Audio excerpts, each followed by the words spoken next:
5 years earlier, the salt air hit my lungs as I walked down the weathered dock of Blue Harbor Marina. At 28, I should have been celebrating my latest corporate success. Instead, I was memorizing every detail of my childhood home before leaving it behind. Marcus, my mother's voice carried across the morning breeze. Still wandering the docks instead of learning real business. I turned to face Elizabeth Porter, owner of Porter Marina Holdings, and my mother. She stood in her signature pose, designer sailing outfit, arms crossed, disappointment evident in her expression. I was checking the new dock repairs, I replied. The reinforcement design looks promising. Leave that to the maintenance crew, she dismissed. Your brother James is waiting in the office. Time to learn what marina business is really about. I followed silently, my hand trailing along the familiar dock railings.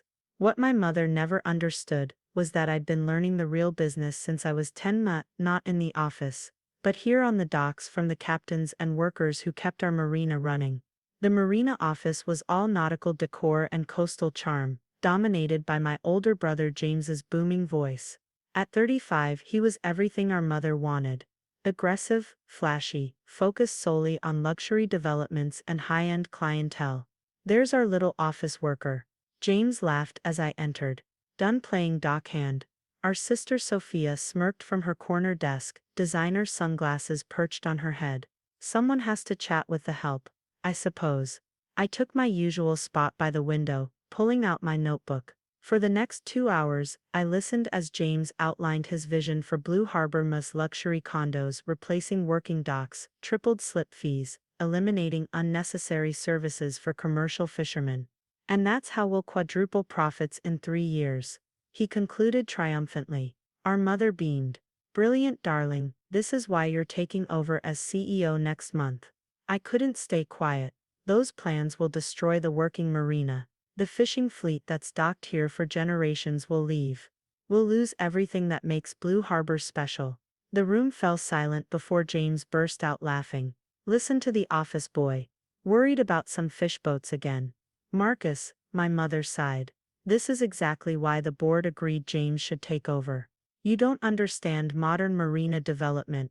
Your brother has an MBA from Harvard. So do I reminded her. With highest honors. Yes, but you waste it talking about dock maintenance and fishing schedules. This is luxury real estate, not a working harbor.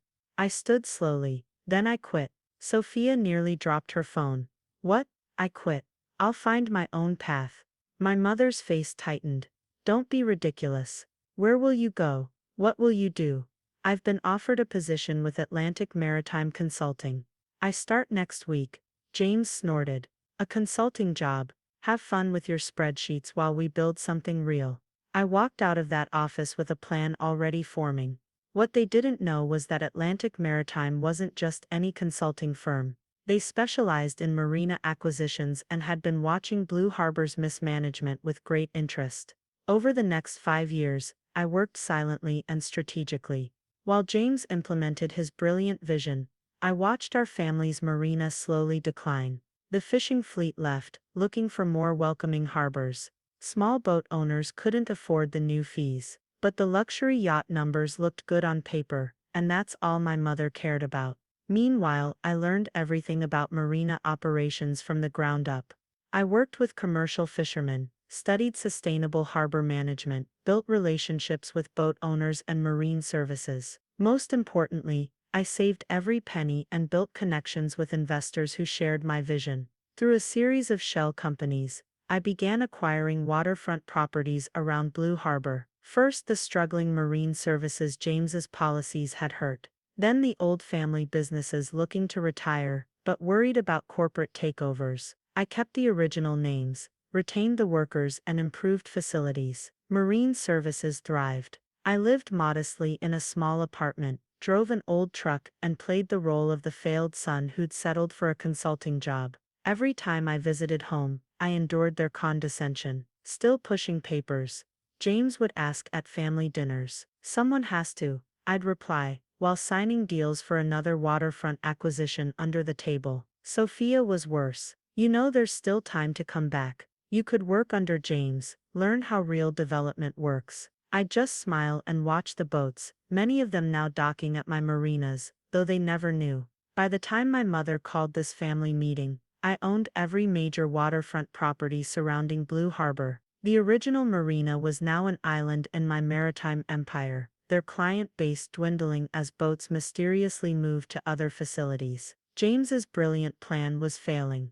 The luxury yacht owners were going elsewhere, preferring marinas that maintained full services. The marine businesses that made a working harbor attractive had all relocated, most now operated from my properties. Blue Harbor was hemorrhaging money, but James kept up appearances. I knew why Mother had called this meeting. They needed the other marina owners to save them. They needed access to marine services and working docks. They thought they could bully or buy out the small local operations that now controlled the harbor. Those small local operations that I owned. I sat at the family dinner table, briefcase by my side, as Mother began speaking. Blue Harbor Marina has been the premier facility in this area for 3 generations, she announced gravely. But times are changing. These small operations are threatening our legacy. James nodded importantly, which is why we're announcing a major acquisition initiative. We'll be taking over these family businesses, by force if necessary. We control the prime location. We control the market. Sophia sipped her wine. I've already drafted the letters. Accept our offers or we'll make sure they regret it. And this, Mother smiled, is why James will now take complete control of all Porter Marine operations. Marcus, you can keep your consulting job, of course. Someone needs to manage the paperwork. Once we acquire these properties. They all laughed. I opened my briefcase. Actually, I said quietly, I have some papers of my own. The thick folder landed on the table with a satisfying thud. What's this? James frowned, reaching for it. Ownership documents, I replied. For every marina, boatyard and waterfront property surrounding Blue Harbor, plus contracts with every major marine service provider in the region. Mother's face paled. What are you talking about? I stood slowly, enjoying the moment I'd waited 5 years for. Atlantic Maritime Consulting wasn't just a consulting firm. We specialize in marine facility acquisitions. Over the past 5 years, I've personally acquired every property around this harbor, except Blue Harbor itself. Now you need me to survive. James's hands shook as he flipped through the documents. This is impossible. These properties are owned by different companies. Shell companies, I corrected. All controlled by my holding corporation, Harbor Phoenix Maritime Group. Sophia grabbed the papers. These contracts, all our service providers, have already signed with my facilities. I finished. Full service matters, it seems. You can't do this, Mother sputtered. We're family. Funny, I replied. That didn't matter when you were planning to destroy other families' businesses. Same families who taught me everything about running a real marina while you sat in that office. I walked to the window looking out over the harbor I now owned. Things are going to change. Blue Harbor will return to being a working marina. The commercial fleet will get fair treatment, and the board meets tomorrow to vote on new leadership. The board works for me, James shouted. The board works for the majority shareholder, I corrected, which as of this morning is Harbor Phoenix Maritime Group. Your mismanagement and debts forced quite a few shareholders to sell. I picked up my briefcase and headed for the door, pausing to look back at their shocked faces. I learned business on the docks, not in the office. Meetings tomorrow at 9 a.m. Don't be late. The door clicked shut behind me as I walked out onto my docks. Through the window I could see them frantically flipping through documents, making calls, realizing that the son they'd dismissed had outmaneuvered them completely. I smiled, breathing in the familiar salt air. The real work was just beginning. I had a legacy to rebuild, a working harbor to restore, and a maritime community to support. But first I had a board meeting to prepare for, and somewhere in my office, a bottle of aged rum from better days was waiting to be opened. Sometimes revenge is best served with a splash of salt water. The next morning dawned clear and crisp, perfect sailing weather. I arrived at Blue Harbor an hour early, nodding to Pete, the longtime dock master, who'd taught me to tie my first bowline knot. "Morning, Mr. Marcus," he called, a knowing smile on his weathered face. The old harbor master's office is ready, just like you asked. Thanks, Pete, and please call Captain Mike and tell him to bring his fleet back. Their slips are waiting. Already sent the word out, sir. The fishing boats will be glad to come home. My mother's, soon to be my, office still smelled of teak and varnish. The wall of windows offered a panoramic view of the harbor, where a few luxury yachts floated listlessly in the morning light. 5 years ago, these docks had bustled with commercial fishing vessels, charter boats, and local sailors. Quite a view, isn't it? Thomas Sullivan, my attorney and fellow sailor, entered carrying 2 travel mugs of coffee. He handed me one and settled into a captain's chair. The board members are confirmed, he reported. 12 out of 15 will attend in person, 3 by video call. The votes are locked in. I sipped my coffee, watching a lone fisherman motor past. James has been making calls all night, threatening lawsuits, offering bribes, anything to maintain control. Too late, the paperwork is ironclad. Harbor Phoenix owns 58% of Blue Harbor shares as of yesterday. The board has to acknowledge the new majority shareholder, and the Marine Services, word spreading fast. The old tenants want to return. Your reputation from the other marinas precedes you. I adjusted my captain's cap. No suits for this meeting. Have the lease office prepare welcome back packages. Priority to those James forced out. Fair rates, long-term security, already in motion. Thomas checked his watch. They're arriving, ready for the storm. I smiled. Been ready since my first sailing lesson. Always head straight into the waves. The boardroom, with its elaborate ship's wheel table, was tense when I entered precisely at 9 a.m. James occupied our mother's usual chair, trying to project confidence. Sophia sat beside him, her designer sailing outfit looking oddly out of place. Our mother stood by the windows, watching the harbor. The board members, mostly longtime marina operators and maritime business owners, shifted uncomfortably. They'd watched James's luxury-focused mismanagement drive away the heart of the harbor community, but had been powerless to stop it, until now. Morning, everyone, I said, taking my seat. Thomas sat beside me, opening his laptop. James leaned forward. This is absurd. You can't just sail in and take over. Our lawyers will fight this. Thomas spoke up. All acquisitions were fully legal and documented. Harbor Phoenix's purchase of Blue Harbor shares followed all maritime commerce regulations. Mr. Marcus Porter now controls 58% of voting shares. You're betraying your family. Sophia snapped. Your own heritage. I met her gaze calmly. Like betraying the fishing fleet that built this harbor. The marine services that trusted our family for generations. Business evolution requires tough choices, James argued. Our profit margins have dropped 75% in real terms. I interrupted, nodding to Thomas. He distributed folders to each board member. These reports show Blue Harbor's true condition under current management. Lost tenants, failed services, destroyed community relations, and a collapsing reputation in the maritime industry. The board members began reading, their expressions darkening. James's face reddened as whispers filled the room. Page 4 shows our occupancy rates from 5 years ago, I continued. Page 5 shows today. Page 6, projects complete failure within 18 months if current policies continue. These numbers, Captain Anderson, our longest-serving board member, looked up sharply. James, you reported entirely different figures last quarter. Creative bookkeeping, Thomas explained. The discrepancies are detailed in Appendix C. My mother finally turned from the window. What do you want, Marcus? What I've always wanted. To restore Blue Harbor to what it should be. A working harbor serving all maritime needs. A community, not just a parking lot for yachts. I stood addressing the board.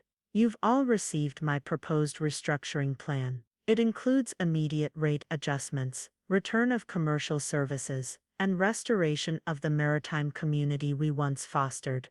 The luxury market, James began to object, will still have a place, I finished. But not at the expense of working boats and local sailors. A healthy harbor needs both. Captain Anderson nodded firmly. I move we vote on the leadership change. Seconded came several voices. James shot up. This is my Marina. Mother, stop this. Our mother looked at me for a long moment. I saw something shift in her expression, perhaps remembering the young boy who'd spent every free moment learning from the dock workers and boat captains. The motion has been made and seconded, she said quietly, taking her seat. Proceed with the vote. The outcome was unanimous, even from the video participants. James stormed out before it finished, Sophia trailing behind him. Welcome back to the helm, Captain Porter, Anderson said, shaking my hand. The harbor needs you. The board filed out, leaving me with our mother. She stood slowly, looking out at the water. You learned from the ground up, she said finally. While we sat in offices talking about luxury developments, you were out there learning what makes a harbor work. Yes, the maritime community respects you. The workers trust you. She managed a small smile. You're a better harbor master than I ever was.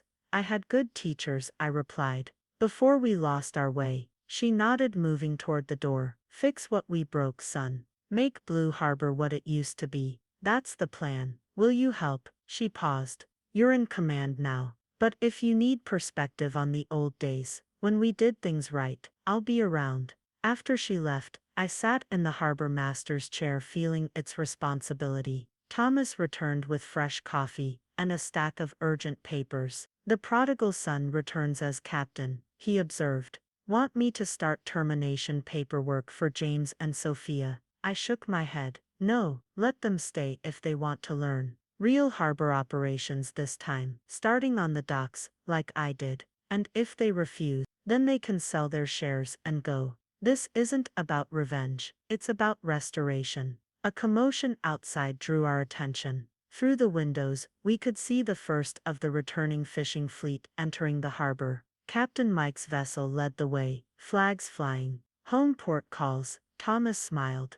Better than ever, I replied, heading for the door. The office can wait. First day as harbor master should be spent welcoming our fleet home. The morning sun sparkled on the water as I walked the docks, nodding to returning captains and workers. I passed James standing alone at the end of a pier, watching the boats arrive. Want to learn real harbor management? I asked. I'm heading down to help the fleet dock. He stared at the water for a long moment, pride battling reality. Finally his shoulders relaxed slightly. I never understood what you saw out here. Come find out. Start over. Do it right this time. Another long pause. Then he nodded. Lead the way, harbor master. Together we walked toward the incoming boats, toward the true heart of Blue Harbor. It was time to rebuild, one vessel at a time. 3 months after the board meeting, Blue Harbor was transforming. The early morning buzz of fishing boats heading out had returned, mixing with the gleam of pleasure craft. The docks pulsed with life again. I stood at my office window reviewing the first quarter results. Our occupancy was up 40%, though not from luxury yachts alone. The maritime community was returning, bringing with it the vibrant mix that made a harbor thrive. The maintenance reports you wanted, James said, entering without his former swagger. His hands were stained with boat grease, his expensive clothes replaced by practical workwear. You did these yourself? I asked, noting the detailed observations. Pete's been teaching me. Did you know we've been using the wrong sealant on the north dock? No wonder it was deteriorating. The past 3 months had brought surprising changes. After agreeing to learn proper harbor management, James had discovered a genuine interest in marine operations. The brother who once only cared about luxury slip fees now spent hours learning from the maintenance crew. Sophia had found her niche too, surprisingly in the charter booking office. Her social skills, once used only for high-end networking, now helped coordinate fishing trips and sailing excursions. She'd even started taking sailing lessons. A chorus of boat horns drew our attention.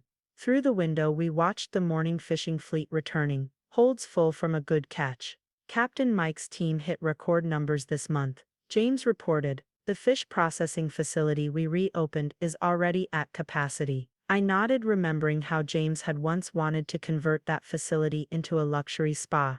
Now it was the heart of our commercial operation. The Japanese buyers are arriving today, he reminded me. Biggest seafood export contract we've ever seen. Our mother's car pulled up outside, followed by several vehicles with international plates. The delegation's early, Sophia called, hurrying in. They want to see the morning catch coming in. We headed down to the docks, where our mother was already greeting the visitors. She'd changed too, spending more time learning about the operations she'd once dismissed. Marcus, she called, making introductions. Mr. Yamamoto's team is quite impressed with our integrated harbor operations. Mr. Yamamoto, a dignified man in his 60s, bowed slightly. Most impressive is the balance you maintain. Commercial operations, pleasure craft, marine services, all working in harmony. A harbor is like an ecosystem, I replied. Every part supports the others. As we walked the docks, I watched James explaining our fish handling procedures with genuine enthusiasm. Sophia guided some of the team through our charter operations, speaking knowledgeably about fishing seasons and local conditions. Our mother fell into step beside me. Remember when you used to follow Pete around, asking endless questions about dock maintenance? Best education I could have had, I smiled. Though the Harvard MBA helped with the paperwork, the tour continued to our newly renovated Maritime Center, where local kids learned boating skills and marine conservation. Mr. Yamamoto nodded approvingly at the youth sailing program underway. You build for the future, he observed, not just for profit. The harbor raised me, I replied. Now it's raising the next generation. Later, after the contracts were signed and the delegation departed, our family gathered in the old harbor master's office. The sunset painted the harbor in shades of gold and purple. Hard to believe I wanted to fill this all with mega yachts, James mused, watching fishing boats dock for the night. This is better, real. Sophia added, the summer sailing camp is already full. Local families actually thank us now instead of cursing our rates. Because we remembered what a harbor is for, our mother said quietly. Community, not commodity. A commotion outside caught our attention. Pete burst in, face worried. Storm warning just came in, he reported. Big nor'easter heading straight for us. 12 hours at most. We all moved to action, years of harbor experience kicking in. James grabbed the maintenance logs, already calculating which docks needed immediate reinforcement. Sophia began calling charter boats back to port. Get the fishing fleet in, I ordered. Anyone still out needs to return now. Mother, already calling the other harbors, she responded, phone in hand, coordinating safe berths for boats that can't make it back here. The next hours were controlled chaos. Every worker, every family member knew their role. James coordinated dock teams like he'd done it all his life. Sophia managed communications with the skill she'd once used for luxury marketing. I worked alongside everyone else, securing boats and checking moorings. Through the rising wind, I saw our mother helping the junior sailing program get their boats to safe storage, her designer clothes forgotten, as she hauled lines with teenagers. By midnight the storm hit full force. We gathered in the Maritime Center, monitoring conditions and coordinating with emergency services. The radio crackled with updates from harbors up and down the coast. Blue Harbor to Echo Marina, James called into the radio. We have space for 3 more boats if you need emergency berths. Sophia managed the flood of calls from worried boat owners. Yes, we've doubled all lines. Your boat is secure. We have crews monitoring throughout the storm. Our mother brought coffee to the tired dock workers. Just like the big storm of '82, she said. Though back then your grandfather had to handle it alone. Not alone, Pete corrected. Never alone. That's not how harbors work. The storm raged through the night, but Blue Harbor held. Every boat, every dock secured by people who knew their jobs and cared about their community. Dawn brought clearing skies and minimal damage. As we surveyed the harbor, Mr. Yamamoto's words echoed, all working in harmony. We did good, James said simply, watching the sun rise over our protected fleet. We did it together, I corrected. That's what I learned on these docks. Every line, every cleat, every person matters. Our mother squeezed my shoulder. Your grandfather used to say that too. Took us too long to remember. As the harbor came back to life, boats heading out despite the rough seas, I looked at my family, tired, wet, but united in purpose. James was already checking dock conditions with the maintenance crew. Sophia coordinated with captains about the day's operations. Our mother shared coffee and stories with old salts, who remembered when she was just the harbor master's daughter. The storm had proved what I'd always known. Harbors aren't built in boardrooms or by luxury developments. They're built by people who love the water and stand together when the weather turns. Back to work, I called. The morning fleet's heading out. The workers moved with purpose. My family smiled, and somewhere I knew my grandfather was nodding in approval. 1 year later, the annual Harbor Festival was in full swing, with boats of every size filling Blue Harbor. From gleaming yachts to weathered fishing vessels, each had its place. The docks bustled with visitors, the air rich with the scent of seafood and salt water. I watched James teaching his young son Tommy the art of net mending alongside Captain Mike's crew. At 6 years old, Tommy already loved the harbor as much as I had at his age. The new Maritime Training Center opens next week, Sophia reported, joining me at the harbor master's station. She traded her designer sunglasses for practical polarized lenses, her tablet now full of tide charts instead of social media. Full enrollment, I asked, and a waiting list. Turns out there's huge demand for proper maritime education. We're even getting students from other harbors. Our mother appeared, carrying an old brass telescope I recognized from my childhood. Found this in storage, she said. Your grandfather used it to teach me about watching the weather. I remember him teaching me too, I smiled. Before spreadsheets replaced seamanship, the festival crowd parted as Mr. Yamamoto's group arrived for their quarterly visit. Their seafood export contract had expanded beyond expectations, and they'd become strong supporters of our maritime education initiatives. Blue Harbor continues to impress, Mr. Yamamoto said, bowing in greeting. Your grandfather's legacy lives on. We toured the festival, showing off the perfect blend of commercial and pleasure boating that now defined our harbor. The fishing fleet demonstrated traditional techniques, while sleek sailboats offered harbor tours. Local vendors sold fresh seafood alongside marine artists and craftsmen. James jogged up, Tommy on his shoulders. The new processing facility plans are ready, fully sustainable, zero waste. And the solar panels for the dock power, Sophia asked. Installing next week, will be the first green harbor in the region. Our mother watched this exchange with pride.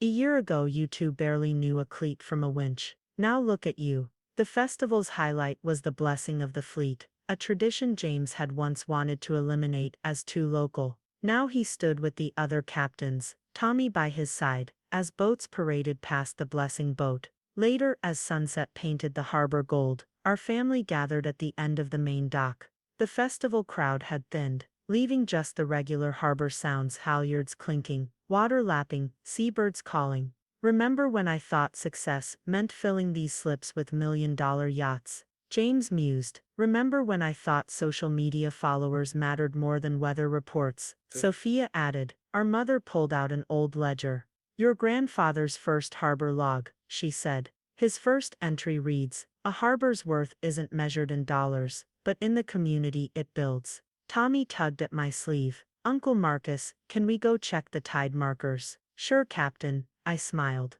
That's real harbor business. As we walked the docks, I saw our harbor through new eyes. Every slip told a story. Fishing boats that fed the community, charter boats that shared our water's beauty, pleasure craft that brought families together. The Maritime Center glowed with evening classes in session. The processing facility hummed efficiently. Solar-powered lights began twinkling along the docks, everything working in harmony, just as it should.